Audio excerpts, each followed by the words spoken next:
269 Yada Yahowah, Qatsyr, harvests. 5. Taruw'ah, trumpets. Sounding the alarm. The Miqra'ey of Taruw'ah, often called trumpets, is the first of 3 invitations to be called out and meet with God which has not yet been fulfilled. Yahowah's fall festivals coincide with the fall of man, as we approach the last days. Taruw'ah, which means to shout for joy and to signal a warning, is prophetic of what we are currently accomplishing. It is a day set apart to convey the message of the Torah, the insights provided by the prophets, and the benefits of the covenant, all while sharing the path home through the mode. For us, every day is Taruw'ah. We live with our hands on the Torah and lips on the shofar. The good news is that Yahowah has provided a way to camp out with him.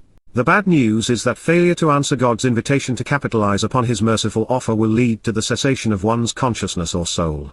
With regard to its name, Taruw'ah embodies the very definition of what the Miqra'ey represent.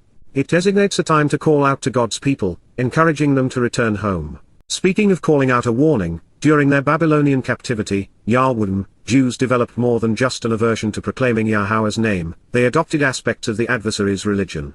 As a 270 result, Taruw'ah no longer plays any role in the Jewish religious calendar. It has been replaced by the Babylonian New Year, now called Rosh Hashanah.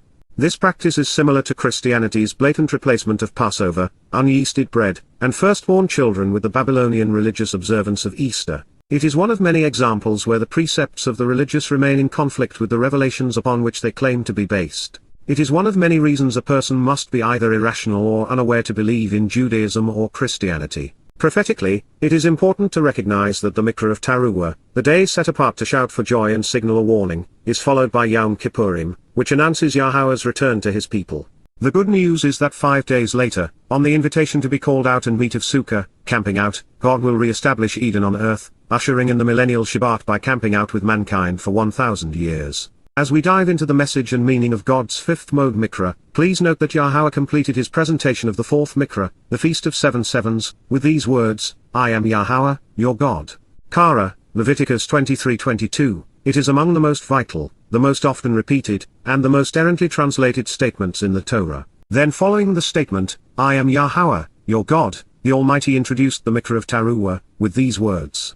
Yahowah, Yahowah, a transliteration of, our Eloah, God as directed in his Torah, teaching regarding his higher existence, spoke, Debar, declared the word while conversing with, 2, Moshe, the one who draws out, to say, Lama, to 271 communicate, answer, respond, and promise, Kara, called out, Leviticus 23:23. Before we examine what God said, let's consider why El was used in this context.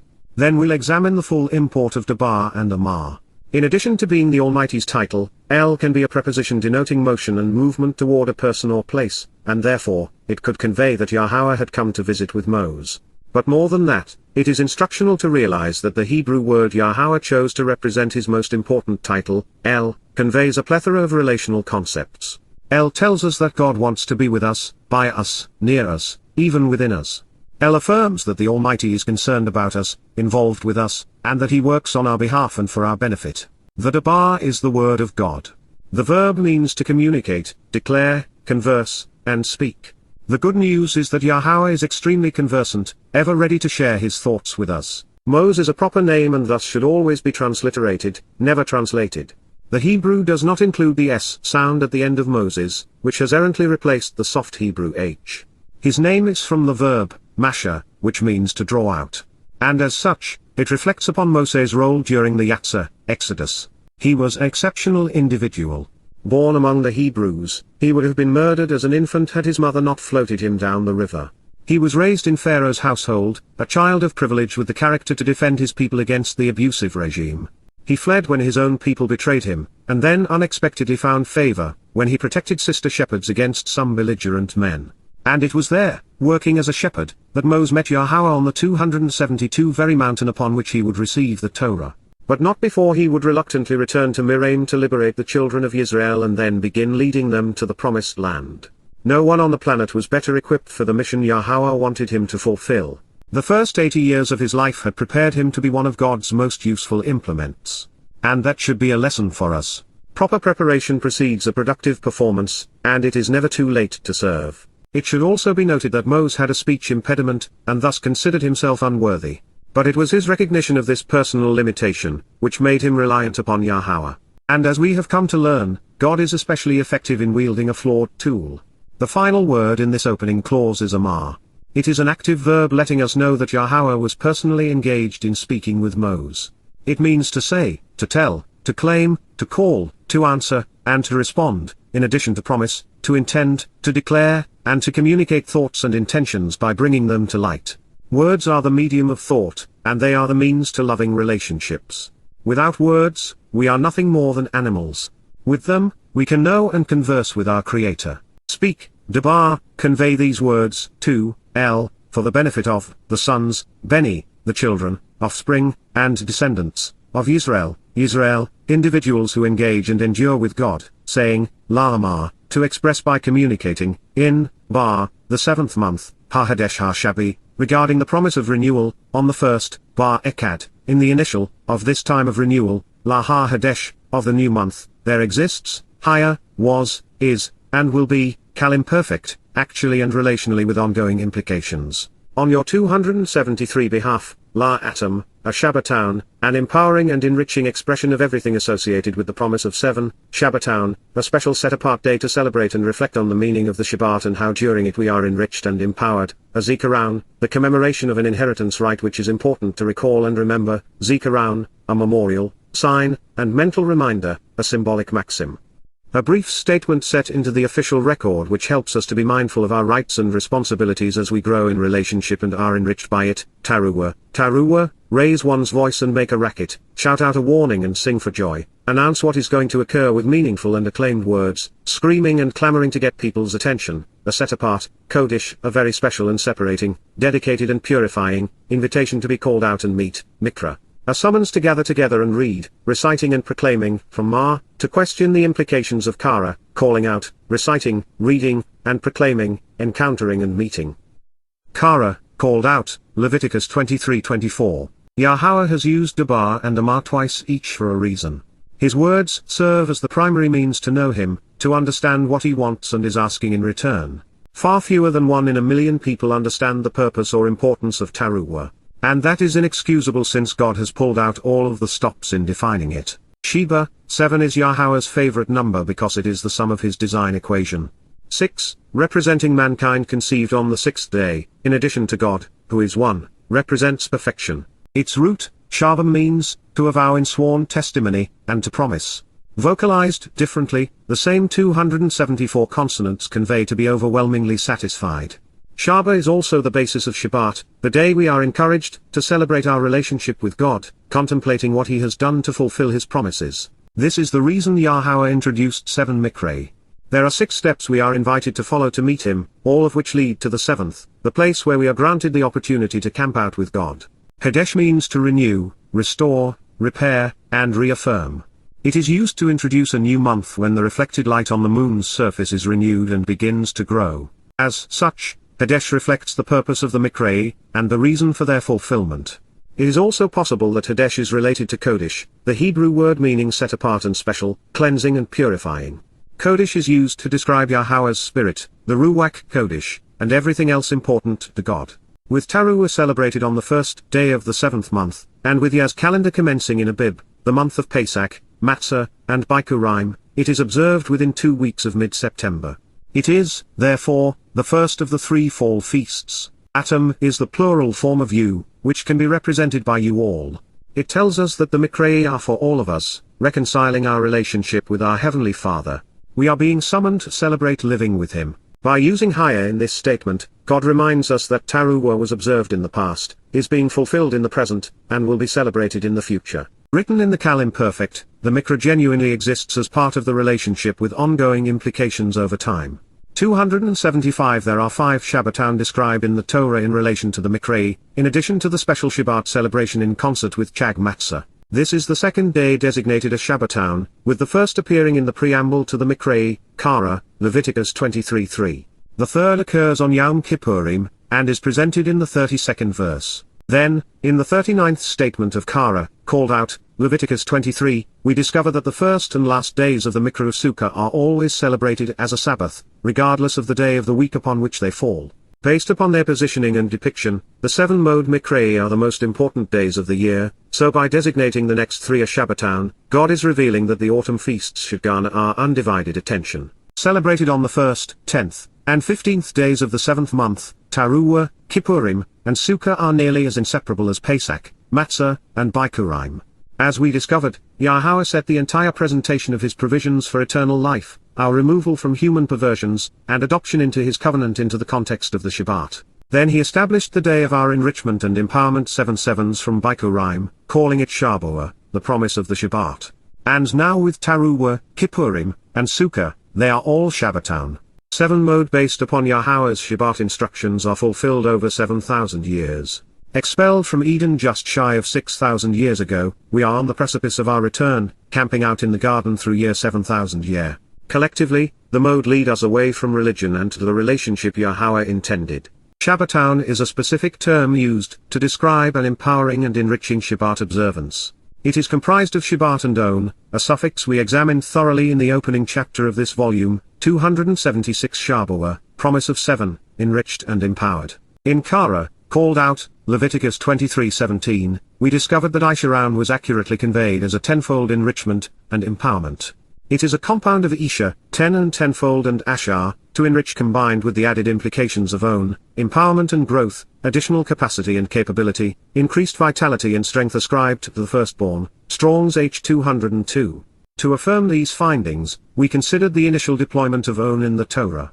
We hit pay dirt with Besith, Genesis 49:3, Reuben, you are my firstborn, Baka Eni, a function of my ability and might, Coach Eni, an expression of my capability and strength, the foremost, Reshith, the first, of my abundance, empowerment and enrichment, On Eni, of my energy and wealth, preeminent, with a profusion of riches, Yathar, excelling, distinguished, and enriched, elevated in status, honored, and exalted, Sath, lofty in status, accepted into the relationship, exonerated, and elevated, supported, sustained, and enduring, tremendously enhanced and exponentially energized, Yada as, abundantly fortified, mentally acute, and physically strong. This is to say that the children of Israel will receive on, an abundance of riches, and will be tremendously empowered. And while this was more than sufficient to corroborate these conclusions, we augmented our understanding with Dabarim, Deuteronomy 21:17, with Moses revealing, so therefore, the firstborn, Baka, son of the one who has been discriminated against, Ben Hassan, the child who has been disliked, disparaged, and shunned, then subjected to anti-Semitism, he will be recognized, Naka, he will be acknowledged, made known, and properly regarded, by giving him, La Nathan Lahu, offering him the gift of, a double portion. Peshanim, of every 277 benefit of the relationship he has to offer, Bar Shel Asher Matzah Lahu. This is because he is the first and finest, Reshith, abundantly empowered and enriched, making him the recipient of tremendous energy, enrichment, and empowerment, On Hu, giving him wealth and enhanced capabilities. Regarding him, it is the right decision, Lahu Mishpat, it is the proper way to think and then resolve the dispute, regarding the birthright, Ha Korah, the firstborn child. The people the religious and political have loathed, Yahowah loves. Then upon further investigation, we also learned that there are 2 ways to convey on in Hebrew. It can be scribed using an aleph as on, consistent with the version we have been considering, Strong's H 202 and DBL 226. But it can also be written using the ain as on, where, in the feminine as ona, it means to live together as if married, Strong's H 5772. The latter is from a family of words based upon Anna, which means to answer, respond, and reply. This, then, provides another perfectly drawn portrait of the Miqra'ey. The pictographic characters comprising Ona, reveal that the proper perspective on being grounded while securely growing up as children leads to becoming an observant adult. And On, is father and child, with God protecting his children as they grow. Even when we bring all of this together, and appreciate the On suffix of Shabbat, we are still required to determine the meaning of Shabbat. The lexicons at our disposal take the rabbinical approach and describe it as a day to do nothing. But what would they be resting from, being religious? And should they be right regarding ceasing and stopping everything they are doing, it would mean that they are wrong because in the other 6 days they have made religion their life's work. From this perspective, 278 the Shabat would be the one day when they ceased being religious. And yet, having made it a religious edict to do nothing, even this is a tortured expression of their religious ideals. Driving the absurdity of this approach home, today, the ultra-Orthodox Hasidic Jews in Israel are paid to be religious. It is all they do. In fact, the most recent election ousting Prime Minister Netanyahu was a referendum on curtailing the state subsidies which have allowed the religious to be parasites. Therefore, if the Shabbat is a day to cease and desist what one does on the other 6 days of the week, it is a call to stop being religious. And while encouraging us to stop being religious is an essential component of Yahowah's Torah guidance, it is not limited to one day each week. Further, even in Eden, both then and tomorrow, we are asked to work, to engage and contribute. Therefore, since the ultimate expression of the Shabbat will occur during our very active return to the Gan Eden, Shabbat cannot be about being idle. When Yahowah initially introduced the concept of a Shabbat, we were told that he had just completed the 6 days of universal creation.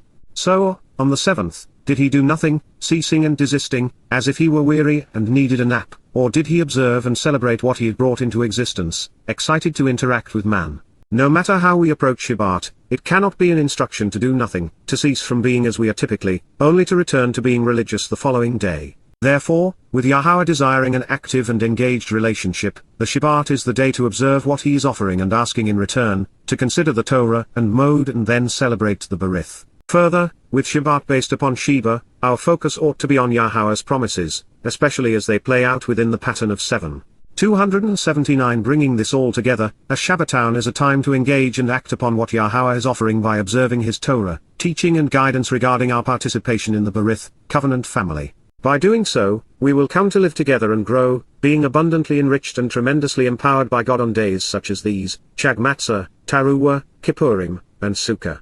And lest we forget, Chag Matzah is comprised of Pesach and Bikurim, and Shabat is predicated on the promise of the Shabbat. From this perspective, all 7 mode are Shabbatown. Yahowah's invitations for us to be called out and meet while reading and reciting during the Sheba Miqra'ey were not described in the Torah for us to sit idly by, doing nothing. They are celebrations of our relationship with God. His invitations are of no avail unless we respond. This understanding was advanced by our analysis of the creation account, the establishment of the covenant, and the presentation of the Miqra'ey. It also incorporates the realization that Shabbat is based upon Sheba, meaning 7. The same word, vocalized Shaba, is to swear a binding oath and to make a promise. The third vocalization of the root of Shabbat completes the picture. Shaba means to completely fulfill and totally satisfy. Therefore, the concept behind Shabbat is that God swore a binding oath whereby he promised to complete us, totally satisfying us, in conjunction with the number 7, and its symbolism unlocks the timing, purpose, and meaning of this oath. One last thought before we press on. There is an additional candidate to elucidate the meaning behind own. Awen means to look closely, observing with a critical and questioning eye. It completes the equation, encouraging us to observe the Torah's teachings during the Shabbatown. 280 inches this light, the reason the first 4 mode Miqra'ey are explained under the auspices of a Shabbat and Shabbatown, but not individually designated as such, while each of the final 3 is indelibly labeled as such, is that they have not yet been fulfilled. For us to benefit from them, we must actively engage with regard to them. Trumpets is our time, a Taruw'ah Shabbatown Zeke around Kodesh Mikra to sound the alarm and shout the good news. And if we do our job, capitalizing on the previous mode, more Yahweh will be reconciled on Kippurim, making Sukkah all the more wonderful. Further, Yahowah goes into considerable detail to explain Pesach, Matzah, Bikurim, and Shabat, but we have to think our way through Taruw'ah, Kippurim, and Sukkah to appreciate their purpose and significance. Taruw'ah's place among the 7 steps is only illuminated when we amplify the words Yahowah used to explain its purpose. And it takes some doing to appreciate how and when this Miqra'ey will be fulfilled. Likewise, Yom Kippurim must be scrutinized under an etymological microscope to be properly understood. Until we appreciate who is being reconciled, we cannot properly assess our roles on Taruw'ah nor appreciate why reconciliation follows our adoption on Bikurim and enrichment on Shabat. Even its fulfillment with Yahowah's return on this day requires considerable contemplation. Equally relevant, we must observe Yahowah's word as an integrated tapestry to recognize that the instructions regarding pitching a tent for a week are indicative of us returning to the Gan Eden, where we are invited to live with God during the millennial Sabbath. Even the 8th day, the final Shabbatown, should be understood as indicative of a new beginning, where Yahowah will destroy this garden of great joy and replace it with a new universe for us to explore and experiment. Therefore, the 281 8th day represents an everlasting spiritual existence with Yahowah after our physical time in this universe is complete. Therefore, with the first 4 mode fulfilled in year 4000 year, and the final 3 coming to realization in advance of and during year 6000 year, it's appropriate for Yahowah to have asked us to treat them as a Shabbatown. The more time we devote to appreciating, and advancing their purpose, the better it will be for everyone. Moving on, and speaking of thinking our way through this process, a Zikaron is a memorial, a remembrance, and a reminder. As was the case with Shabbaton, the meaning of Zikaron is advanced through the own, enriching and empowering suffix. The prefix comes from zakar, to remember and recall, to mention and explain. Zika is a celebration of that which is honorable and memorable. The combination of Shabbaton and Zikaron set Taruw'ah high up on the altar for our consideration. This is so empowering and memorable, it ought to guide our approach to life. The operative word in Yahowah's declaration is Taruw'ah, which is extrapolated from the verbal root, ruah. It speaks of raising one's voice because God actually wants us to make a racket as we shout out a warning and sing for joy. With ruah, we are being encouraged to announce what is going to occur with meaningful words, screaming and clamoring to get people's attention. If you are among those who may think my voice is too shrill in these books and especially during our audio programs, I would argue based upon ruah that God may disagree. While I am not one of them, his prophets were anything but meek. 282 time is short. The distractions are many. Our foes are boisterous. What would you have Yahowah do to get his people's attention? While ruah defines the meaning of Taruw'ah, there are some other similar words which may shape our understanding. Among them is Tara, a gate or doorway, even gatekeeper. It is used to describe the temple doorkeeper. This could mean that Taruw'ah's message, properly conveyed, should help illuminate the path which leads to and opens heaven's door. Taruw'ah speaks of healing, something accomplished when our relationship with God is reconciled. Torah represents an upright pole onto which a standard is flown. That is relevant because Yahowah refers to his message for his people as a nez, banner which he intends to raise. Taruw'ah describes the yield of a harvest, especially grain. This may be relevant because the third and final harvest is upcoming on Yom Kippurim. It might even be fair to call Taruw'ah itself a harvest, but only in the sense of a gleaning because so few will be taken on this day. Nonetheless, Isaiah addresses it in the 18th chapter. Taruw'ah is understanding, insight, and wisdom achieved through logic and reasoning. It advances our understanding of Taruw'ah as a Shabbaton and especially a Zikaron. It is hard to remember that which you have never heard. The invitation to be called out and meet of trumpets is clearly designed to call God's people home. We observe this day by encouraging Israelites and Yahweh to closely examine and carefully consider Yahowah's message, scrutinizing it logically, rationally considering every step along the way as if their life depended upon each of them. 283 Finally, Taruw'ah means gift. There is no greater present than receiving the benefits of the Miqra'ey and Berith.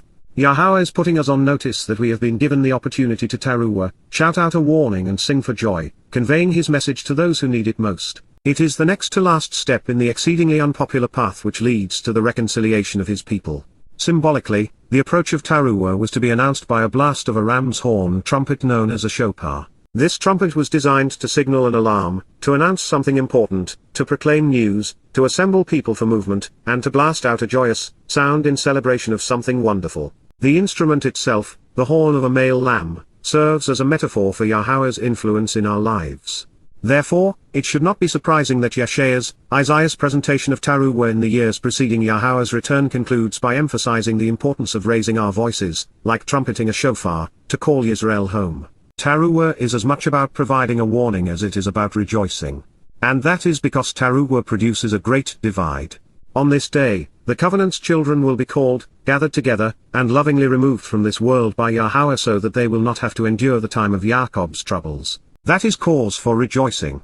For those left behind, let's signal a warning, encouraging them to rectify their relationship with God now before it is too late. When the first Israelites heard the title, Taruw'ah, they would have conjured up the image of Yahowah's priests raising a ram's horn trumpet, a shofar, and blowing a blast to signal something which was essential for 284 them to know.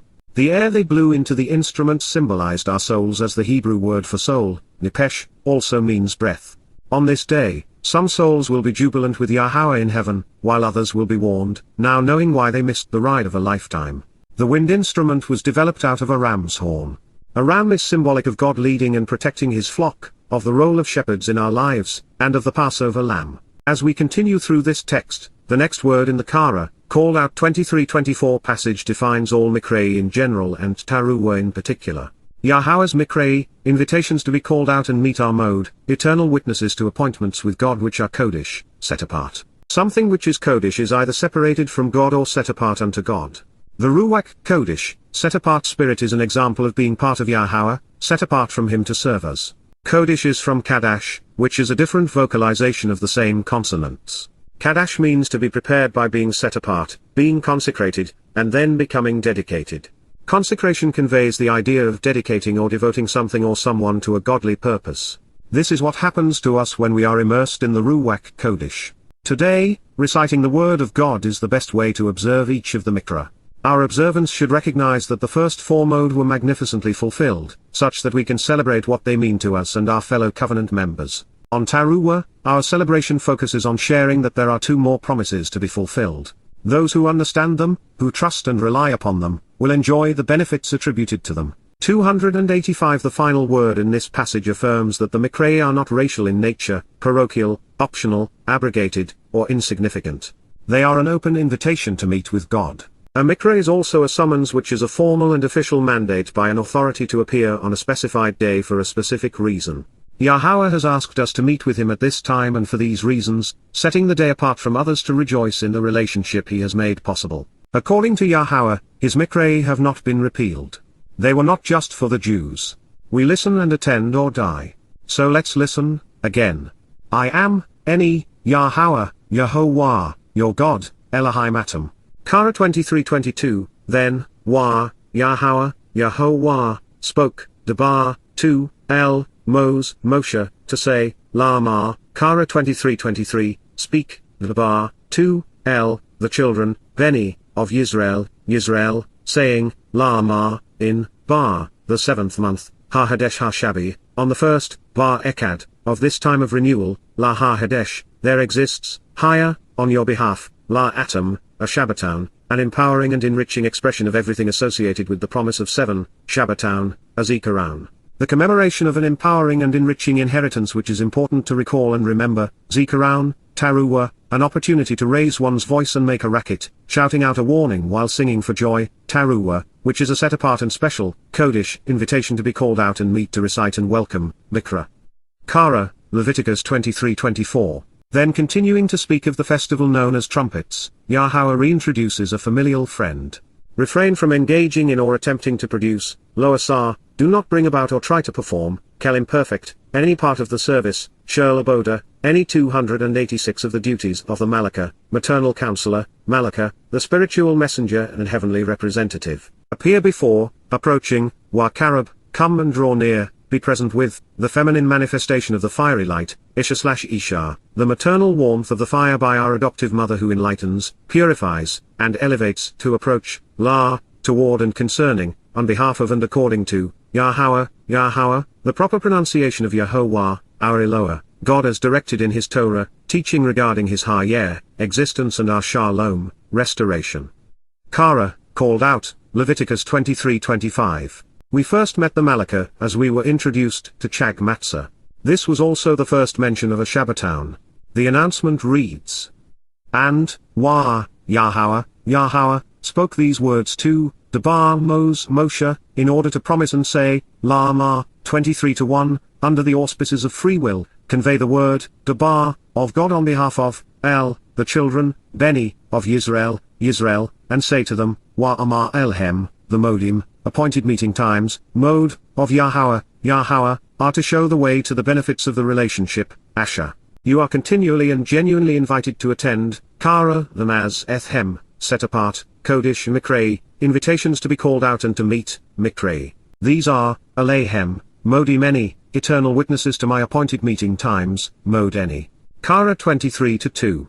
For 6 days, bleaching white and dressing in fine linen, whitewashing the darkness of mankind, Shesh Yaumim, she shall act, continually engaging in, Asar, the service of the spiritual counselor, doing the work of the maternal aspect of God's nature, Malakah. And 287 then on, Bar, the 7th day, the time the promise will be satisfied and abundantly fulfilled, Ha-Shabi Ha-Yaum, there will be a Shabat observance, a 7th day to celebrate with God, Shabat, a Shabbatown to consider everything associated with the promise of being empowered and enriched, Shabbatown, by the set-apart nature, the separating and special aspects, Kodesh, of the invitation to be called out and meet, of this welcoming summons to read and recite, to call out and pronounce the name, and to proclaim the purpose of the relationship, Miqra'ey. The maternal spiritual messenger and heavenly representative works, Malakah, doing everything such that you do not have to do anything, Shel Lo Asar. It is a Shabat observance, the seventh day, Shabat high, to approach, La, Yahowah, Yahowah, to live and abide throughout time, Bar Shol Mo Shabbatim. Kara, called out 23-3. While Yahowah's son, Daud, played a leading role during Chag Matzah, the Malakah was there every step of the way. She escorted Daud's Nipesh, soul from the tortuous Pesach sacrifice through the painful separation of Matzah. Having withdrawn his soul from Shaul, she returned it on Bikurim, presenting Daud's Nipesh to demonstrate the fulfillment of the Miqra'ey. The Malakah, as our spiritual mother, was active again during Shabat, as she is the one enriching, enlightening, and empowering Yahowah's children. And that is why we found ourselves invited into the presence of her fiery light and warmth during the promise of the Shabat. She was initially introduced 7 statements prior to this one in Kara, called out, Leviticus 23:18, their gift and sacrificial offering, Wamin Shehem, is poured out on their behalf and offered freely, Nezakhem, by the feminine manifestation of the fiery light, Isha, by our adoptive mother who enlightens, purifies, and 288 elevates, a uniquely welcoming and pleasing spirit of acceptance to draw near, Re'ek, reconciling the relationship, Nikovak, to approach, La, Yahowah.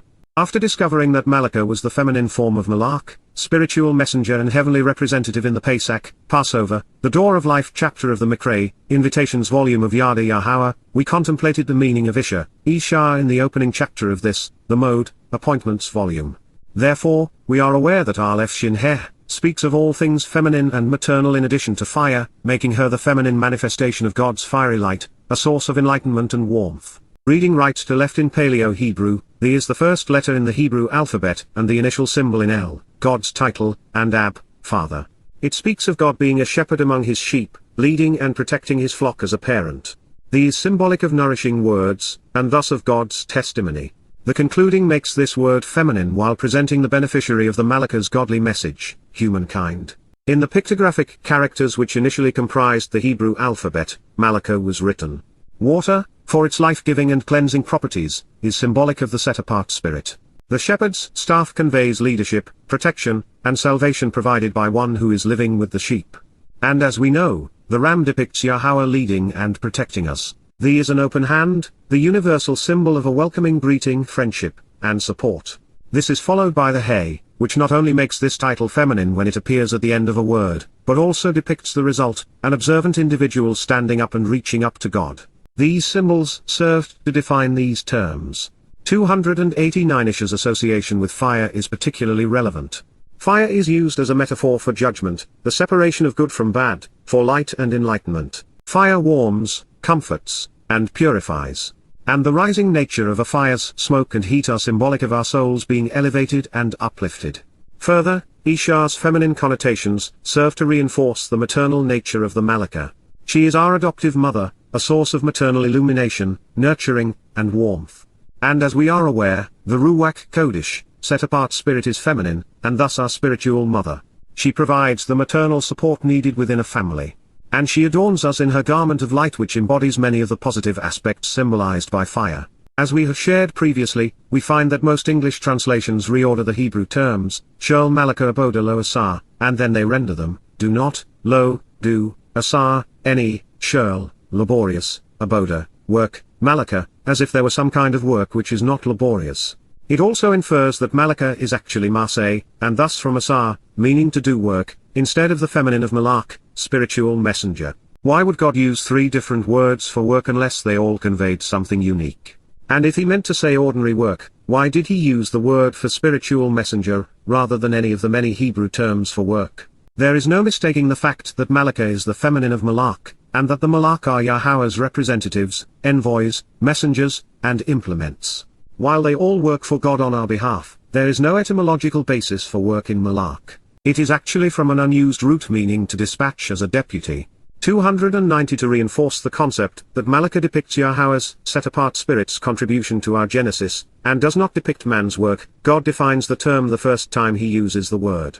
God, Elohim, concluded what he was determined to accomplish, Kala, was filled with desire and especially focused, eager to complete the task, even enthralled with the excitement surrounding a new marriage, Peel imperfect, eager to have his creation interact with him, actively and continually engaging to accomplish its purpose, during the 7th day, Bar Ha Yam Ha Shabi, within the time of promise. To enable the benefits of the relationship, Asher, to reveal the proper way to get the most enjoyment out of life, is Malakah, spiritual representative, Malakahu, heavenly envoy, spiritual implement, and maternal messenger, engaged, providing what he needed to be done, Asar, produced and accomplished his desired results, Kal perfect. Then he observed the Shabat, Wa Shabbath, he continually celebrated the promise of 7, Kal imperfect, actually, continually, relationally, and actively engaged in the Shabbat experience, during the 7th day, Bar Yom HaShabi, as a result of, Min, everything, Shurl, his Malakah, spiritual representative, Malakahu, heavenly envoy,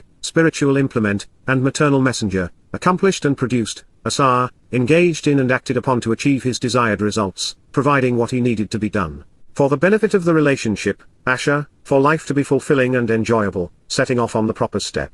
Bersith, in the beginning, Genesis 2:2. While the Miqra'ey of Taruw'ah is our day to rise and shine, we never work alone. Yahweh's Malakah, our spiritual mother, continues to empower and enlighten her 291 children, helping us to be more effective. She makes the experience enjoyable and also provides protection and support. It is nice to have friends in high places. It is not only her job, without her doing it, everything would fall apart. She is Yahweh's principal means of interacting with his creation. As a 7-dimensional being, Yahweh, in his entirety, cannot enter the 4 to 6 dimensions of the universe he created. For this reason, he uses his Malak, spiritual messengers and his Malakah to do what he wants to be accomplished, just as we were told in Bersith. There are 3 common Hebrew words for ordinary work. They are Abodah, Asar and Maaseh. The first 2 are used in the Kara, called out, Leviticus 23:25 passage, and the third is found in the Bersith, in the beginning, Genesis 2:2 statement we just read. The word Yahweh uses to describe our work in his instruction on the Shabbat is Maaseh, not Abodah. It is based upon the verbal root, asar, to act and engage. Likewise, Abodah is based upon abad, to work, to serve, and to labor. But with Malakah, there is no verbal root, as it is the feminine variation of the masculine noun, malak, messenger. To encourage us to discriminate between these 5 words, Maaseh and Asar, Abodah and Abad, plus Malakah, Kara 23:25 deploys 3 of the 5 in succession, Asar, Abodah, Malakah. Therefore, as I stated before, the context alone dictates that they must mean different things. Otherwise, we would be looking at Yahweh saying, do not work work work. To circumvent this problem, English translations render Abodah ordinary, albeit without any justification. Then they translate Malakah as work, in spite of the realization that it is based on the Hebrew word for spiritual messenger which is otherwise mistranslated 292 as angel. So, while my reasoning may be somehow flawed in saying that Malakah speaks of Yahweh's heavenly representative and messenger, his spiritual counselor and implement, it can be explained and justified while the other translations are unquestionably erroneous. Further, by recognizing that Malakah is based upon Malak, an otherwise mundane instruction becomes profound. The Malak connection keeps us receptive to what the set-apart spirit can do to make us more effective witnesses while still doing our part to enrich God's family. Having examined the previous 4 Miqra'ey, you may have been anticipating a long list of ingredients which were to be included in the celebration of this day, or perhaps a detailed list of who was to be invited. But there is none.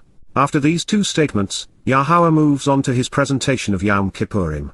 But that does not mean that we are left without a more expansive explanation. During his Qatsyr, Exodus narrative, Yahweh spoke of this Miqra'ey celebration as part of a fall harvest.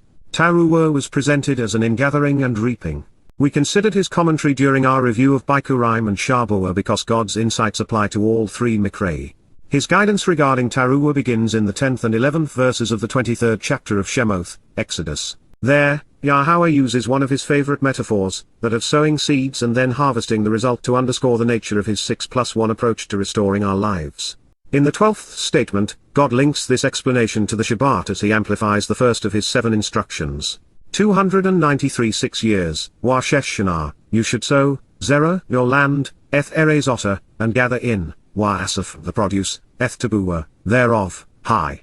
Shemoth, 23:10. But on the 7th, HaShabi, you should allow it to fall and lie fallow, freeing it, Shemot high, scattering and dispersing it, for the purpose of future renewal, Natash high, so those in need who are willing to capitalize upon the opportunity and take responsibility, Ebiaun, among your people, Otter, may eat and be nourished, Kal. Moreover, leave the remainder, Yether, so that other living creatures, Chea, of the open fields and countryside, Sardeh, may feed on it, Akalhem. Do the same, Asar Ken, with your vineyards and olive groves, La Karem Otter La Zaith Otter. Shemoth, 23:11. 6 days, Sheshyam, you should engage and do, Asar, your work, accomplishing whatever you prefer, Maaseh Otter, and on the 7th, the day of promise, Wabah Yom HaShabi, you should celebrate the Shabat, actively engaging in the promise of 7, Shabbath, so that, Laman, those tasked with carrying your burdens and your means of production, Sur Otter Wa Chamor Otter, may have a break, becoming spiritually refreshed and restored, Nuvak. Then the children of your workers, Benamar Otter, and visitors from different cultures and ethnicities without the inherited rights, Wahajer, may take a breather and be refreshed, Napash. Shemoth, 23:12.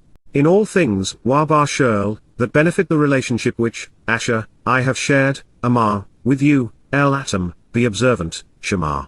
Therefore, do not bring to mind by proclaiming in a memorable way, Walo Zakar, the names, Shem, of other, Acre, gods, Elohim, 294 neither let them be heard, Lo Shama, from your mouth, Al Peotter. Shemoth 23:13. 3. Shalaush, times you should be on your feet, regal, during the festival feasts, Shagag, to approach me, La Eni, each year, Bar Ha-Shana. Shemoth 23:14. The Chag, celebration, Chag, of matzah, unyeasted bread, Ha-Matzah, you should observe, closely examine and carefully consider, Shema. 7 days, Sheba Yaum, you should actually and consistently eat bread without the embittering fungus and contentious nature of yeast, matzah. Do so in a manner consistent with the way to receive the benefits of the relationship which, Ka Asher, I have instructed you, Zawa Otter, approaching during the eternal witness of the appointed meetings, Lamod, in the month, Hadesh, of Abib, the beginning of the year during the spring when barley is still green and growing, Ha-Abib. Indeed, KY, in it, Bar-Hu, you were removed, delivered, and withdrawn, Yatsar, from, Min, Miraim, the crucibles of political and religious oppression, Miraim. Therefore, no one should appear before me, Walo Rapana Eni, without a reason or cause, without what is expected based upon what has been fulfilled, Rekam. Shemoth, Exodus 23:15. You should observe, Shema, the festival feast, Chag, of the harvest, reaping what was sown and is ready to be gathered in, Qatsyr, during Bikurim, firstborn children, Bikurim. Your undertakings and pursuits, Maaseh Otter, show the benefits of the relationship, Asher you have sown, expecting these seeds to take root and grow, Zerah. 295 throughout the region, Waha Sadeh, along with, Wah, the festival feast, Chag, of the ingathering, of being received and rewarded, Asif, you are restored and renewed, Bar Yatsar Hashanah, when you are gathered in, received and accepted, Bar Asaf Otter. That which is associated with your actions, and whatever you choose to pursue, Eth Maaseh Otter, will lead to the realm where there is a sense of openness, Min Ha-Sadeh. Shemoth, 23:16. 3 times, Shalosh, in the conduct of your life, demonstrating a pattern of behavior which is in the proper sequence, Paam, during the year, Var Ha-Shana, all, Shirl, of you should remember too, Zakar Otter, be seen, Ra, before, Elpanah, Yahowah, Yahowah. Shemoth, names, Exodus 23:17. Yahowah had a tough job. For his message to matter, and for it to be valued to the degree that it was maintained, he and his prophets had to communicate to people without any formal education, most of whom were illiterate, using concepts which would have been readily understood within agrarian communities beginning in the Bronze Age. And for that same message to be effective today, it would have to endure the evolving nature of language and be equally effective among those whose knowledge of farming is courtesy of their smartphones. So, while relatively few people today have dirt beneath their nails, most can still envision what it would mean to be accepted, gathered in and withdrawn, gleaned, reaped, and harvested by God. Therefore, the Miqra'ey are depicted as in gatherings even when the only crops mentioned are those with symbolic value, grapes, olives, and grain which, when crushed, become wine, oil, and bread. And within these stories about farming and the resulting feasts, we find instructions for living. 296. One of the most interesting words in this sweeping depiction is Asher. It can be read as a particle, participle, or a conjunction, a masculine or feminine noun, a proper name, or, most importantly, as a verb, from which its true meaning is derived. In its simplest form, Asher denotes a relative reference of association with an individual, entity, event, or state. In its most descriptive form, Asher speaks of being blessed, being encouraged, and becoming happy as a result of having been guided along the right path. Those who walk along it are led to the proper place to take a stand and live a joyous and upright life. Each time Asher appears in the Torah, I try to incorporate some of this into the resulting translation so that we benefit from the rich harvest of knowledge it was designed to convey. It is especially meaningful for me because had I not searched to understand it, these books would not have been written. The ingathering being received and rewarded, based upon asif, is another interesting term. It is derived from asif, which means collected, gathered together, assembled and then withdrawn, received after having been removed. It is used in conjunction with the harvest of pure grain from a threshing floor once it has been separated from the chaff. However, asif isn't limited to grain. It also speaks of the collection of wine out of the press before winter. As such, asif provides substance to one of Yahowah's most common metaphors, for the ingathering of souls. What is also intriguing about asif is that the ingathering process it describes includes placing the gathered grains and wine within a shelter so as to protect them from the elements. So, in a word, it connects Bikurim to Shabat and Taruw'ah, and then to Kippurim and Sukkah. Asif and asif convey the ideas of gathering together, being accepted and received, and then being 297 removed. They speak of taking the harvest away to protect it in a suitable shelter. In particular, asif is a relational term that denotes moving a considerable number of people from one place, withdrawing them from others, so that they can be received, joining and gathering together as a family for the purpose of developing close relationships. When we are diligent in examining the full meaning of the words Yahowah used to explain the Taruw'ah Harvest, the connection between the covenant promise and the fulfillment becomes evident. By introducing the fall Miqra'ey, beginning with Taruw'ah, trumpets, using terms which reflect a reaping of saved souls, we can look forward to being part of a gleaning as we approach the last days. He has implied that a gathering in and carrying away of souls will commence on this day. And while it is helpful to know this, to be received and accepted in this harvest, you will need to be filled with the set-apart spirit, which is why Taruw'ah follows 7 sevens. While this review serves to affirm that the Taruw'ah harvest predicts the ingathering of souls, Yahowah had more to say regarding the nature of the Miqra'ey in general, and trumpets in particular. You should not offer the sacrifice of an animal you have prepared to consume, lozabak, in the proximity of, yeasted bread, the invasive fungus which spoils as well as the culture which intoxicates, shamish. The blood, I sacrificially shed and offered as a favor to reconcile, zebak eni, should not endure through the night, while lin. It is the bounty, keleb, of my festival feast, chag eni, which is an enduring witness come morning, and 298 something to consider forever, ad boka. Shemoth, 23:18. The initial and best part, reshith, of the first fruits, including firstborn children, Bikurim, of your realm, Adama eni, you should come, bringing them, for the family and home, Baith, of Yahowah, your God, Elohim Otter. Shemoth, 23:19. Behold, Hine, I, Anki, will send out, Shalak, a messenger, a representative who is especially informative in announcing this message, Malak, before you, in your presence and within the same dimension, La Pana Otter, to help keep you focused so that you are observant, closely examining and carefully considering everything, Shema Otter, along the way, Bahar Derek. In addition, he will provide you with directions that will bring you to, La Boata El, the source, the dwelling place and home, Hamakam, which, to offer the benefits of the relationship, Asher, I have prepared, Kun. Shemoth 23:20. The terminology in this passage is intriguing. In Kara, called out, Leviticus, there was no mention of a sacrificial offering associated with the called out assembly of trumpets. But now we are told that if we decide to prepare an animal for consumption, we should avoid any contact with yeast, the symbol of religious and political corruption. That is because only those souls who have had these things removed by matzah will participate in this harvest. Because no sacrifice has heretofore been specified in conjunction with the Miqra'ey, and because Yahowah says that the blood sacrifice is his, this passage is telling us that the sacrificial offering of the Zarawah is the one which applies. After all, the message of Passover and unyeasted bread was that the Messiah paid the price to remove the 299 consequence and penalty of our guilt. And that sacrifice was for all time. From a practical perspective, fat, like blood, is not healthy for us to ingest, so Yahowah wanted these things to be consumed in the burnt offering. That way, God's children, by consuming the nutritious part of the lamb, received the full benefit of the offering. Unlike pagan deities, Yahowah did not need man to feed him, he was content being the one who served. Therefore, the fat went up in flames. Since we cannot find or enter Yahowah's home alone, we need a guide.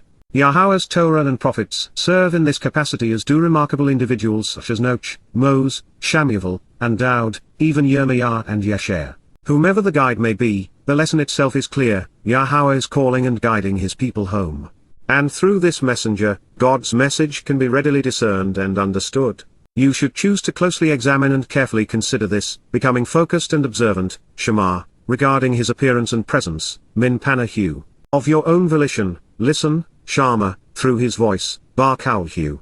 Do not become rebellious against him nor defiant toward him, neither embittered nor contentious, neither grieved nor bewildered, Al-Mara Bahu, because otherwise, KY, he will not tolerate or endure, Lo Nasa, your rebellion, your revolting defiance and repulsive deviations from the established message, Pesha Atom. This is because, KY, my personal and proper name, Shemeni, is integrated within his inner nature, Kireb. Shemoth 23:21.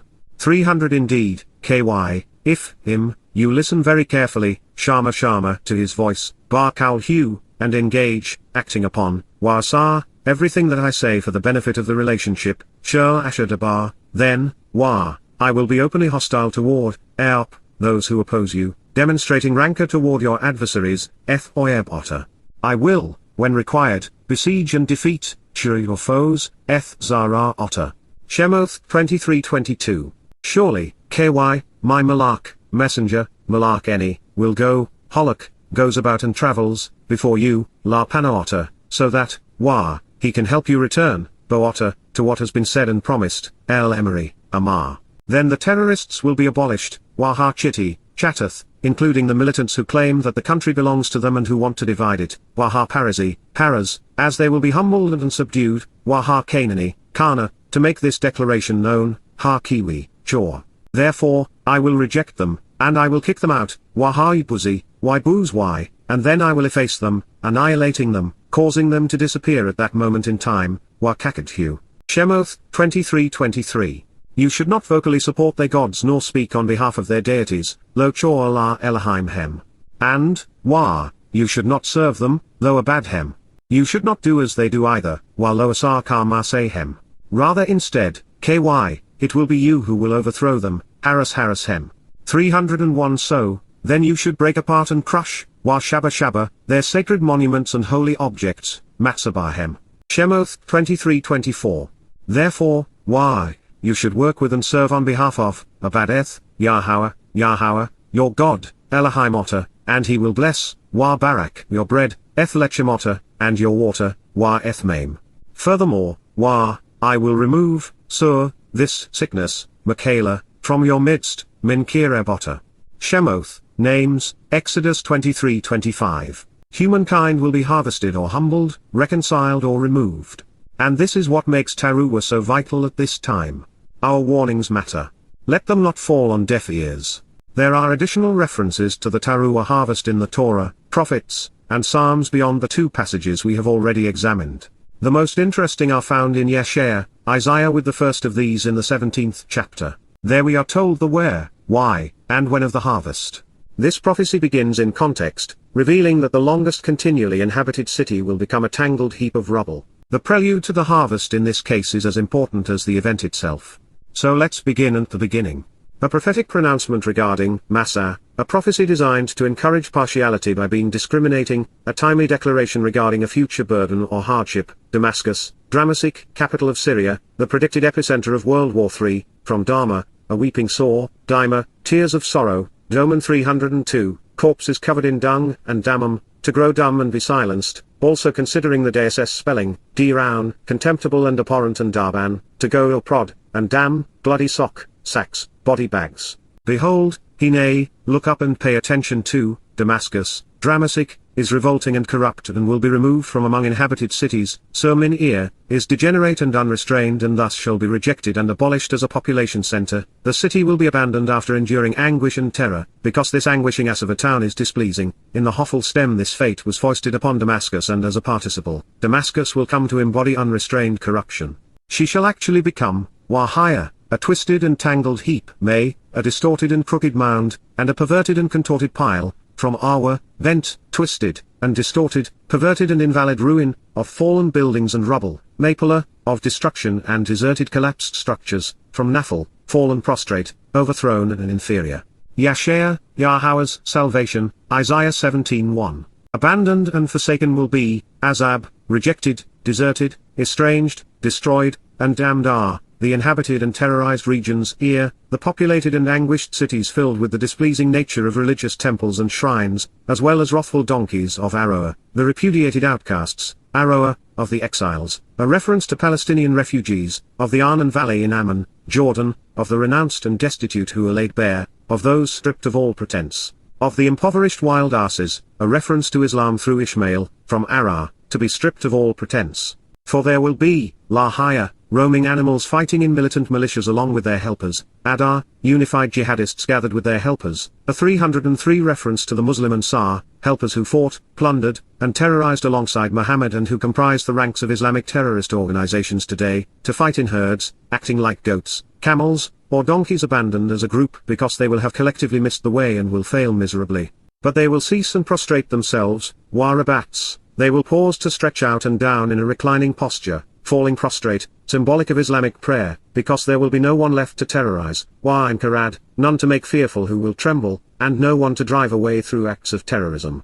Yada Yahowah's freedom, Isaiah 17:2. So the fortified city, Mibzar, the defensive structures, will cease to exist, Shabat, will desist, coming to an end as a result of the choices of its inhabitants, on account of, Ephraim, serving as a metaphor for a divided Israel, of the northern kingdom expressly excluding Yahweh, a heap of ashes, commonly transliterated Ephraim, the son of Joseph and brother of Manasseh, along with, the government, Mamlaka, the kingdom, empire, realm, authority, and people ruled under the monarchy.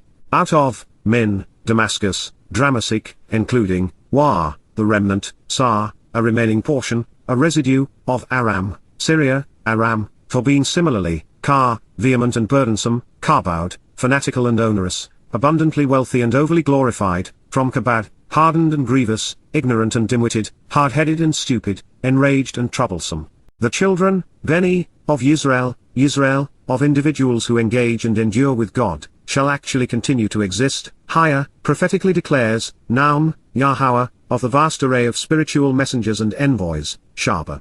Yahowah's deliverance, Isaiah 17:3. 304 Then as a result of the implementation of the final solution, under the guise of the two-state solution, Israel will be rendered indefensible. The Fixtinians and helpers armed with flying pipe bombs and incendiary party balloons, while as dumb as the stones they are throwing and as toxic as their Molotov cocktails, 1 billion buffoons are too many for 7 million Jews, especially with 20% of Jews too religious to care.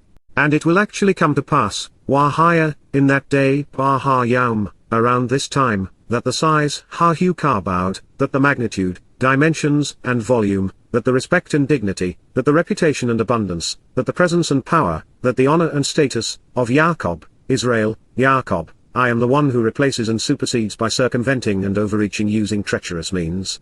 I will accept the rewards and suffer the consequences of being deceitfully insidious in substituting myself for another while seeking acclaim, wealth, and power, being slippery and sly in the process because I am the heel, from any, me, myself, and I are Akab, to receive the benefits or endure the ramifications of outmaneuvering and encroaching by perniciously and fraudulently assailing, such that I am a heel of Yisrael, shall be decreased to the point of no longer being sustainable or viable, Dalal.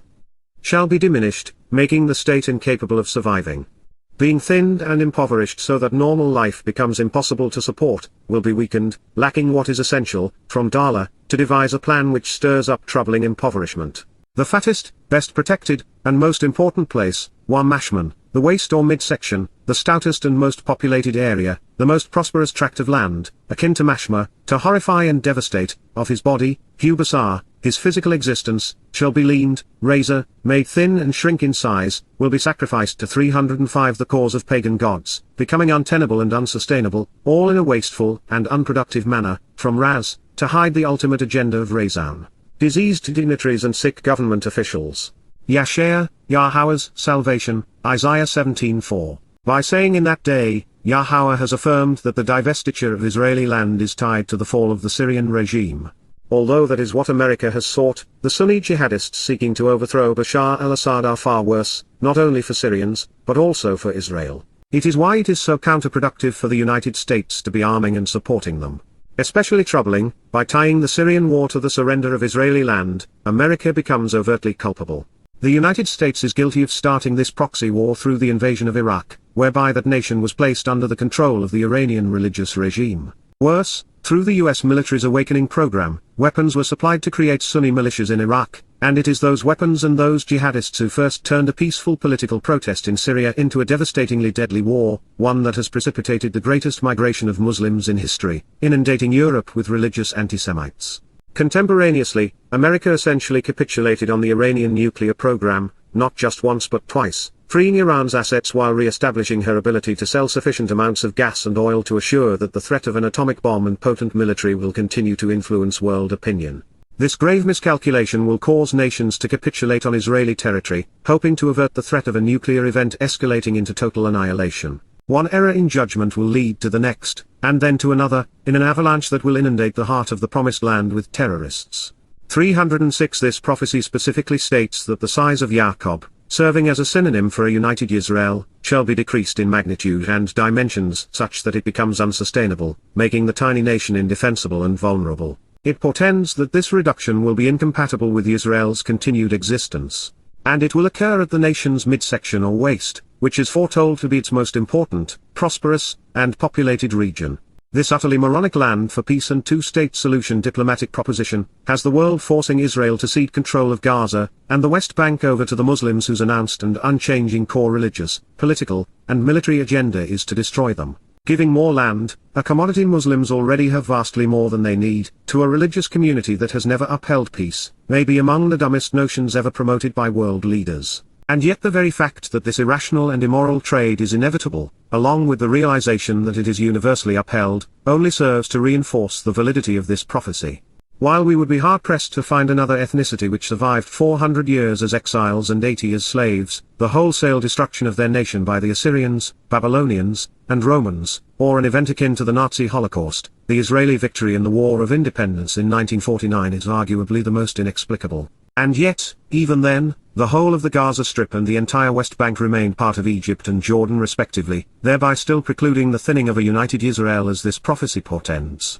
It was not until the fledgling nation prevailed against a second unified Islamic assault in 1967 during the Six-Day War that Israel reclaimed much of Yahowah's original gift, and against all odds, they miraculously retained it in the aftermath of a 307 surprise attack by Islamic forces on Yom Kippurim in October 1973, just 6 years thereafter.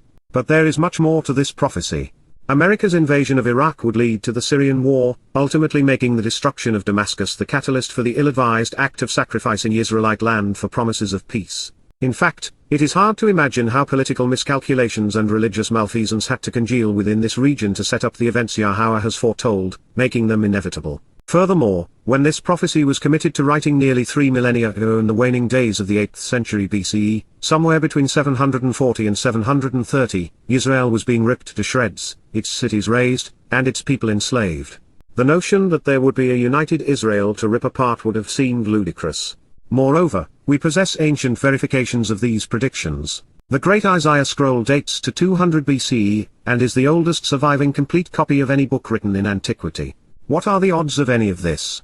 The Yeshaya, Isaiah 17 revelations, which were once seemingly impossible, and now inevitable, are so precise. Yahowah has used past and future history to prove his existence, and authorship. But we have just begun. God will continue to inform his creation because, in spite of our poor choices, he remains desirous of us getting to know him, of us coming to trust and rely upon him, and of us forming an enduring family-oriented relationship with him. Most of all, he wants his people to come home. Taruw'ah is part of that gleaning.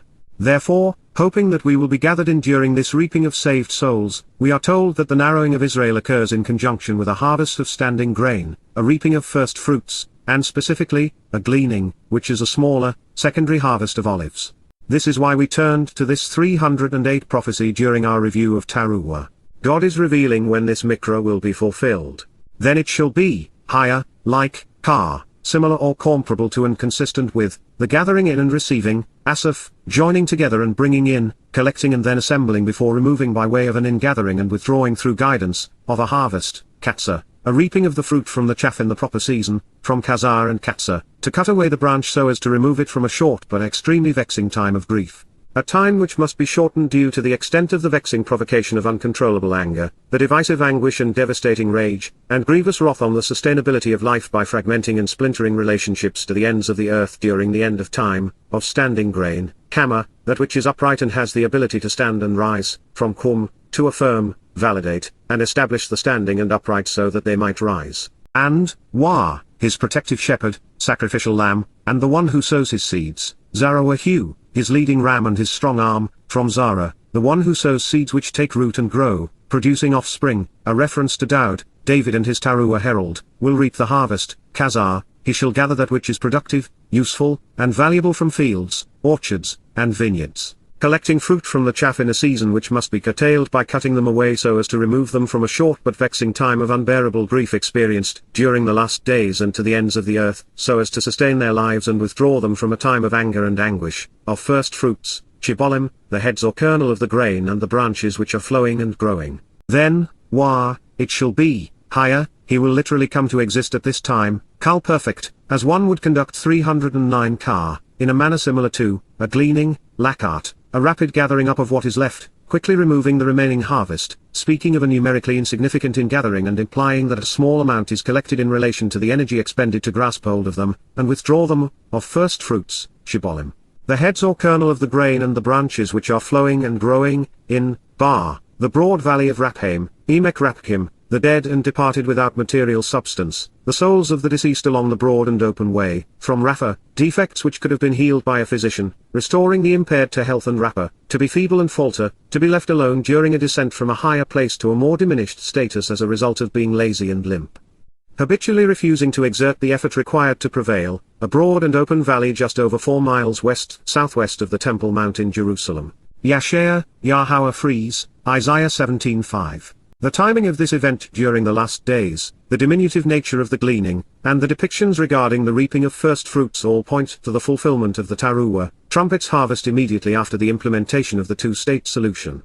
And while that narrows it down considerably, from our current perspective, we can expect the 5th of 7 Miqra'ey, invitations to be called out and meet with God to be fulfilled on Taruw'ah between 2026 and 2029. Since the Taruw'ah presented in Yeshaya's prophecy is likely the one fulfilling Taruw'ah by sowing the seeds which will produce new life, I am expecting that this harvest will occur beginning at sunset in Yerushalayim on September 9, 2029. This will allow the one reaping the initial gleaning to return for a much larger one, serving as one of the two witnesses beginning 6 months later on Passover, April 16 at sundown, 2030. 310 Suffice it to say, politicians and statesmen are making the planet more dangerous by capitulating to Islamic terrorism, attempting to tear Israel apart in the process, something Yahowah will not tolerate. As a result, he will come to gather in and receive his covenant children, sparing them from the wrath of war that will invariably besiege the rest of the world. God and the preponderance of his creation remain at cross purposes. There are always a few, the 1 in a million who are guided by the Torah. The Kama, standing grain and Shibolim, first fruits references both point to the Taruw'ah harvest, when Yahowah will remove his family so that his children do not have to endure the worst of Israel's troubles. It is what one would expect from a loving father. There are 4 different words used to describe a singular harvest: Asaph, Qatsyr, Qatsyr, and Lakart. To appreciate why God chose all 4, it is incumbent upon us to search out each word's unique implications. This study begins with Asaph. It was translated as, gathering in and receiving. Asaph speaks of God joining together with his children and bringing them into his home, of collecting them by way of an ingathering and then withdrawing them from harm's way through the guidance he has provided in his Torah. Qatsyr conveys so much more than harvest. It reveals that the desirable fruit will be reaped from the unwanted chaff and that this will occur in the proper time, or season, pointing the way to Taruw'ah.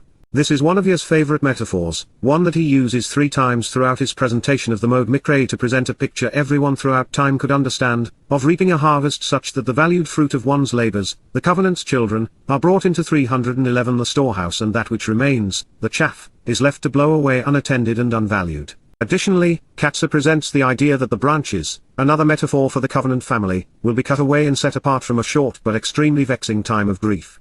This time of Jacob's troubles is a period which must be cut short due to the extent of the vexing provocation and uncontrollable anger now manifest between men at war with one another and unified in their hatred of Israel. Qatsyr portrays a period when rhetoric is especially divisive, when man's rage is devastating, and his wrath grievous. It addresses the last days of institutionalized dominion of the earth and speaks of mankind's malfeasance spreading the world over. Then Qatsyr, while related to Qatsyr, is the third of 4 words used to describe this event. It was rendered as will reap the harvest. It reveals that God shall gather those who have been productive and useful, those he values from his vineyards, fields, and orchards, once again separating and collecting the fruit of his labors from man's chaff during this time of unbearable grief during the last days. More than this, in the heart of Qatsyr we discover Zar, the word Yahowah selected to convey the nature of Yaakov's Zar, troubles. It is the term he deployed to reveal that Israel would be Zar, narrowed and confined in dire straits, greatly distressed and oppressed by enemy forces, caged in and besieged. This Qatsyr harvest, during a time of unbearable grief when man's chaff is being blown away, will occur during the last days and coincide with Yaakov's Zar, Israel's troubles. And fourth, a lakart is a gleaning, a rapid gathering up of whatever remains valuable to the harvester. Just as the Taruw'ah harvest will occur suddenly, lakart describes the 312 process of quickly removing the remaining harvest. With a lakart, the numbers are few and the effort required to retrieve the fruit is great, accurately portraying the high price Yahowah has paid to vindicate the few who chose to participate in the covenant by fulfilling Pesach and Matzah, thereby enabling Bikurim, a first fruits harvest. The first 4 Miqra'ey were fulfilled one after another by the ultimate Taruw'ah, sacrificial lamb 40 Yobel ago in 33 CE.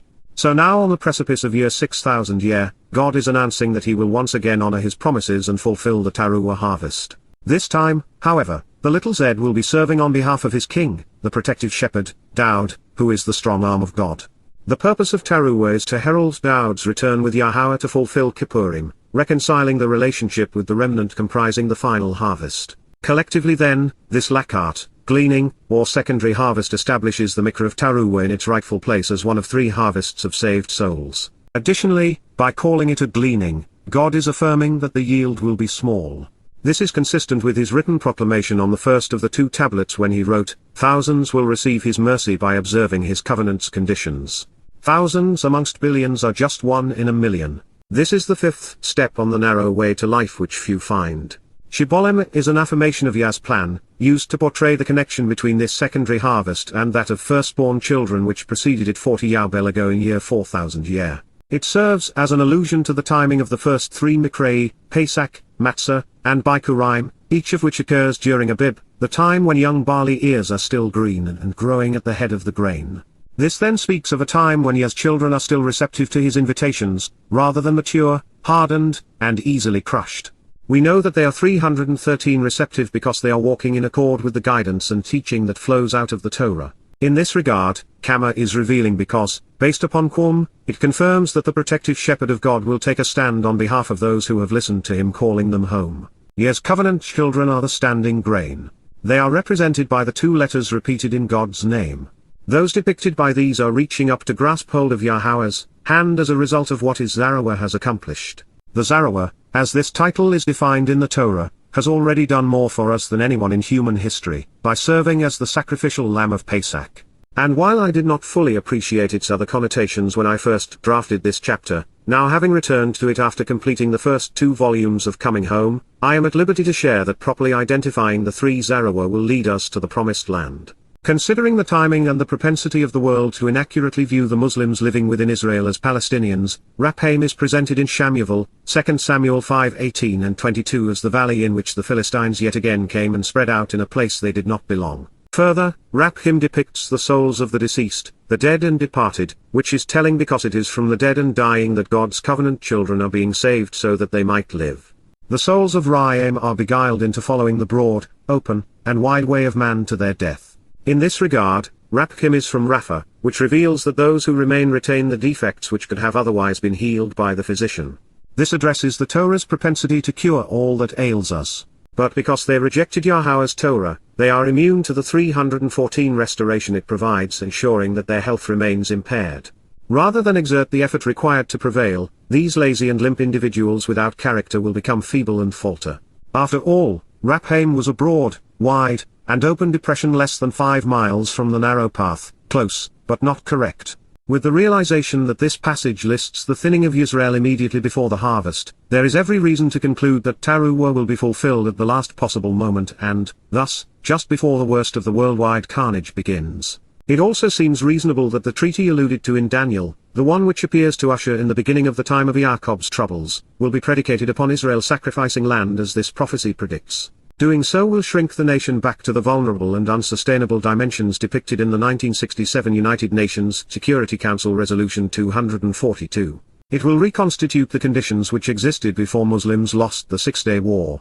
This is all part of a process. Israel is becoming ever more vulnerable over time, with several decades separating the forfeiture of Gaza, which was ceded to Muslims on September 22, 2005, and the West Bank. Moreover, the future peace treaty sponsored by the Torah one may entail yet another foolish concession, one perhaps which goes beyond the secession of land. Also at issue, we don't know when the Syrian war will end. There is every reason to think that it will rage on for quite some time, perhaps into 2027, 2028, or 2029. Further, while immediacy is implied, we are not told if it will be weeks or months after Damascus is destroyed and the Syrian government is deposed before world leaders require Israel to surrender the territories surrounding 315 Jerusalem, Ramallah, Qalqilia, Jericho, Bethlehem, and Hebron to appease the Islamic terrorists. Yet one thing we know for sure, a great deal is going to happen between now and the spring of 2030, when the worst phase of Jacob's troubles will commence. Islamic jihadists will continue to commit ruthless acts of terrorism. Damascus will lie in ruins. The government of Syria will fall. The West Bank will be sliced away to create a Palestinian state. And then Yahowah will come to remove his children just before the world is engulfed in a cataclysmic war. The metaphors Yahowah uses in the next statement are designed to communicate meaningfully to the greatest number of people over the longest period of time. Olives, for example, were consumed as food, their oil was used as a healing ointment, and there was no better substance to illuminate homes at night. These traits, along with the fact that olive trees were firmly rooted in the land and are the longest living trees in the region, all serve to illustrate the influence of the set-apart spirit in our lives. She brings light to dark places. She nourishes her children, healing and empowering them. And Yahowah's set-apart spirit distinguishes and separates those who live with God from those who die. And in him, Wabahu, within it, addressing Jacob, representing a united Israel and those within the covenant family, there will be a remnant who will be spared and survive. Shah, there will be physical beings who remain and will be left behind, but also a remnant of souls who will leave and live because they are related in a close, familial relationship, remaining as part of a group for a duration of time. The Nifil passive perfect consecutive indicates that each individual will be harvested or left at this moment in time based upon the choices they have made. Gleanings, Olala, smaller secondary 316 harvests of that which was purposely left on the vine where few are taken, as in going around at the right time of year. Karnakaf, comparable to encompassing and shaking off during the proper yearly cycle as a means of harvesting. While implying that those surrounded and immersed in this manner will enjoy an indefinite amount of time as they are taken out of a threatening and dangerous situation. An olive tree, Zyth, olive, from Zau, brightness, 2 or 3, Shanaim Shalaush, ripe olives, Garga, mature fruit and olive berries, from Gar, to be taken away, in the top, Bar Rosh, on the uppermost and choicest, directly from the source who initiated all things, from the one who leads, from the summit of the first and finest. Even the most crucial, branch, Amiar, highest branch or summit, symbolic of Daud and the Chota, 4 or 5, Arba Chamesh, on its fruitful branches which have been cut away, Barseif Para, clinging to a crevice of its, the olives, flourishing and productive limbs, those who live life abundantly and who produce offspring in a successive generation for the harvest, from Saf, which has been cut off, rendered from the deesses. Prophetically declares, Naum, pronounces before it occurs pronounces, Yahowah, God, Elohim, Mighty One, of Yisrael, Yisrael, of individuals who engage and endure with God. Yashea, Yahowah's deliverance, Isaiah 17:6. It is interesting to note that Shah, which can be translated as be left or leave, remain or survive, also addresses the difference between the soul and the flesh, the inner person and their physical body. It even speaks of being a close and direct relative, with ties to both mother and father. As such, we can clearly see the dichotomy between the souls who are part of the covenant family and survive, and the men and women who opposed to the Torah are left behind. Physical beings have a limited lifespan and die while souls enveloped in 317 Yahowah's set-apart spirit as part of his first fruits harvest endure forever. In this regard, olives are especially telling. They can be nourishing, sharing Yah's word, or rot on the tree. When pressed they can produce pure and brilliant, smoke-free light, enlightening the observant, but while this ability is latent, the benefits only occur by design, with a vessel, a wick, and a spark, the covenant, the word, and the set-apart spirit. With Olala translated as gleanings, we have 2 subtle insights to ponder regarding the illuminating and nourishing olives that are being spared at this time. The first of these entails the likelihood that this remnant of the covenant was deliberately left on this tree of life, attached to its branches, and rooted as part of Israel by Yahweh to convey his message to those looking in the right direction at this time, the most pivotal moment in history. There will be two witnesses, Elia along with Daud's Taruw'ah herald, with a third, the king of the witnesses, Daud, arriving 3 years later. The phrase, Karnakaf, as in going around at the right time of year, points us right back to the fifth Miqra'ey, Taruw'ah, as one of the 3 harvests among the mode. The timing as we know is the first day of the 7th month, with the year beginning with the renewing of reflected light on the moon during Abib, the time grain begins to bud and grow. While I think that it is too early for all of this to transpire, in 2026 on the Roman pagan calendar, Taruw'ah will be celebrated nonetheless at sunset on Saturday, September 12th. In 2027, the new year begins on Thursday, April 8th, such that Taruw'ah begins at sundown on Friday, October 1st, and concludes prior to sunset on Saturday, October 2nd. 318 Also worth considering, should the harvest transpire the following year in 2028, Taruw'ah runs from sunset on Wednesday, September 20th through sundown on September 21st. Then the last and best opportunity for the Taruw'ah harvest prior to the worst of Jacob's troubles would be on Sunday, September 9th, 2029, in year 5996 year. Regarding which of these dates Yahweh has chosen, it will be as late as possible to give the children of Israel every opportunity to hear his voice, come to their senses, and come home. And should it occur in the fall of 2029 as I suspect, then the period without witnesses will be short because, as previously mentioned, Elijah, and the Chota return on Passover in the spring of the following year.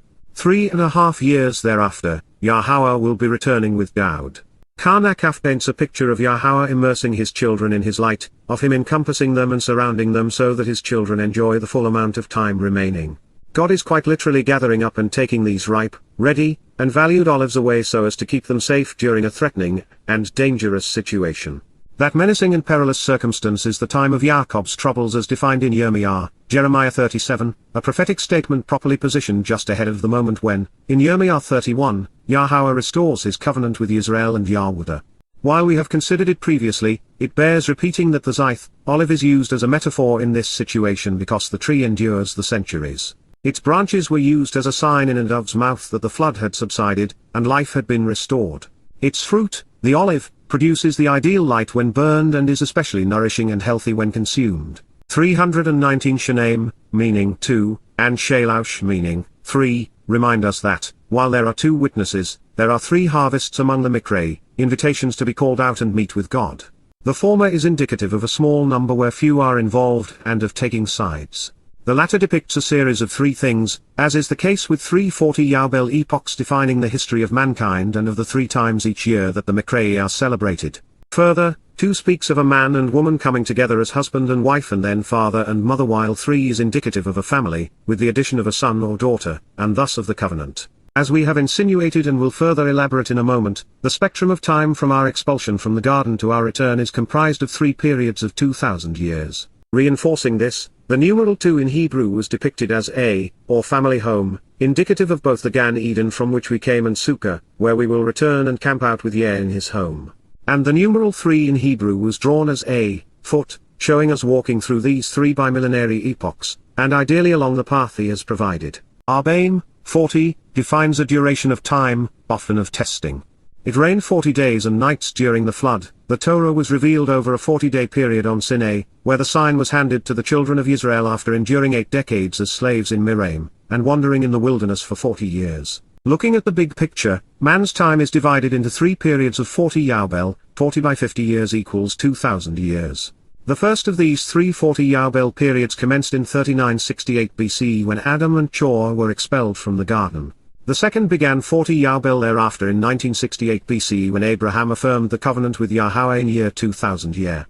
This, the second of 3 bimillennial epochs, came to a close in 33 CE when Daud, 320 as the Taruw'ah, fulfilled the first 4 Miqra'ey, thereby enabling the covenant's benefits in year 4000 year. The third and final set of 40 Yaubel eras commenced in 33 CE, and it will conclude with Yahweh's return in 6000 year with his son, Daud, which is 2033 on today's Gregorian calendar. Furthermore, Arba means to be square or right. It was presented in the form of a doorway, and represents the door to life, as Passover provides the passageway to the first 4 Miqra'ey and to our ultimate perfection, adoption, enrichment, and empowerment as part of Yah's family. Shamesh, 5, depicts the part of the body between the lowest ribs and the waist, where most of the vital organs reside.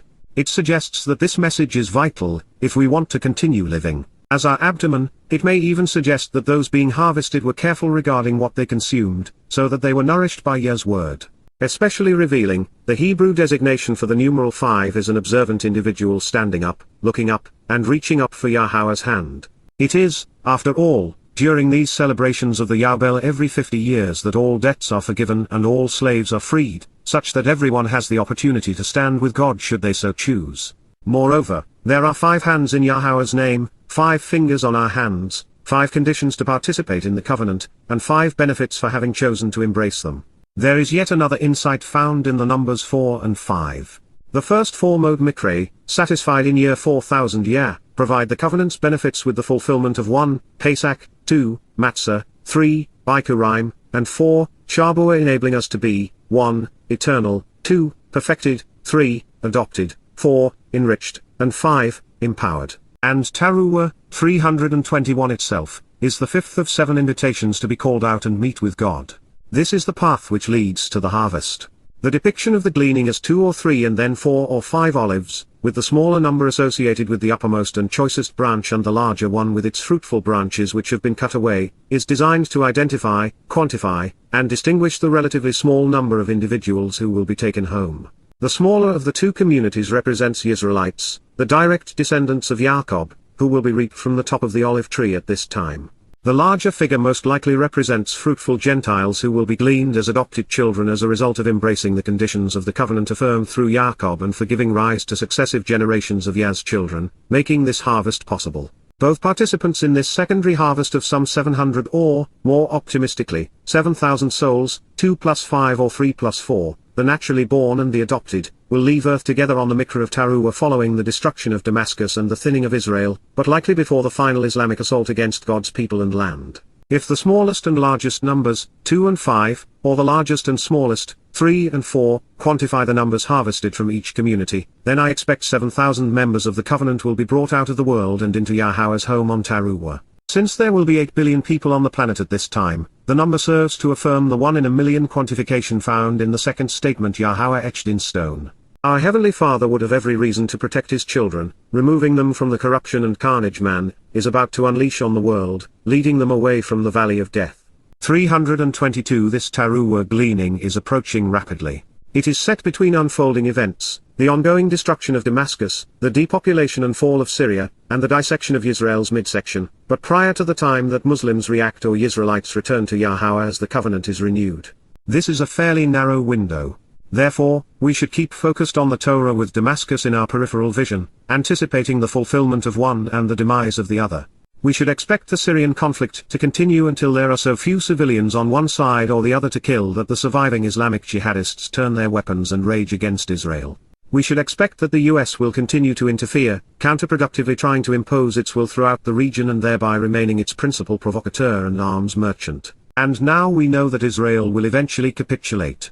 When this occurs, the children of the covenant will be taken home, removed from the valley of death, so that they will not be harassed by the tidal wave of Muslim militants that will surely flood into the promised land, leaving death and destruction in their wake. It will be a gruesome scene. As we have found, there has been a robust palette of intriguing words in the Word of God which encourage us to think through all of the possibilities, beginning with the first of them, Shah, rendered as, there will be a remnant who will be spared. It can, as noted previously, be translated as be left or leave, remain or survive. It provides a contrast between vulnerable, death-prone, and decaying physical bodies and the souls of individuals engaged in a personal and familial relationship with their father and mother.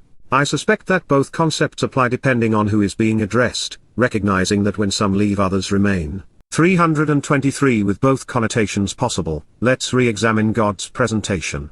And it will actually come to pass in that day that the size of Jacob shall be decreased, to the point of no longer being sustainable or viable. Then, the fattest, best protected, and most important place at the midsection of his body shall be leaned, shrinking in size, sacrificed in a counterproductive and unsustainable manner in the cause of pagan gods and as part of the hidden agenda of diseased dignitaries. Yashaya, Isaiah 17:4. It shall be like the gathering in and receiving of a harvest at the proper time in the end, which must be cut short due to the extent of man's provocation and anger, reaping the grain from the chaffing season, cutting it away so as to remove it from a vexing time of grief, thereby establishing and validating the standing grain. Then his protective shepherd, and the one sowing his seeds, will produce a harvest. It shall be as one would conduct a gleaning, a smaller secondary harvest, of first fruits in the valley of Raphaim, in the midst of those destined to die who were too lazy to exert the effort required to prevail. Yashar, Isaiah 17:5. And in him, in Jacob, Israel, and the covenant, there will be those souls who will be spared and survive, and the physical bodies of those who will be left behind, gleanings of those purposely left on the vine, as in going around at the right time of year to remove them from a threatening and dangerous situation, encompassing them as a means of harvesting an olive tree. There will be 2 or 3 ripe olives in the top uppermost branch, 4 or 5 on its fruitful and productive branches which are separated and cut away. 324 prophetically declares Yahowah, the Almighty God of Israel. Yashar, Isaiah 17:6. The picture being drawn before and after Shah depicts a smaller secondary gleaning of ripe, mature olives, and of those being harvested as leaving. They will live while others will remain left behind to die. Jacob is being used to describe Israelites, most of whom will be left, as well as covenant members, all of whom will leave. Since the earth's population will be between 7 and 8 billion people at this time, if God is depicting 7 or 8,000 olives from both the uppermost, choicest branches in addition to those which have been cut off coming home, then we have yet another affirmation that only 1 in a million will be receptive to Yahowah's offer. At the seldom considered conclusion of the second statement Yahowah etched in stone, he revealed that thousands, which is 1 in a million people alive today, would receive his mercy by observing the conditions of his covenant. God's continual unpopularity, even among his own people, will be verified by the scant number who will be gleaned on Taruw'ah. On the positive side, thousands are thousands more than responded to the source of the prophecy we have just considered. When Yahowah invited Yashar to heaven and opened the door, Isaiah 6:1-10, not a single soul was waiting outside. And therefore, we should be encouraged that none has blossomed into thousands and, soon, many more. The prophet's words may have been dormant, but they are now taking root and growing. Let's continue to cultivate them and celebrate the resulting harvest.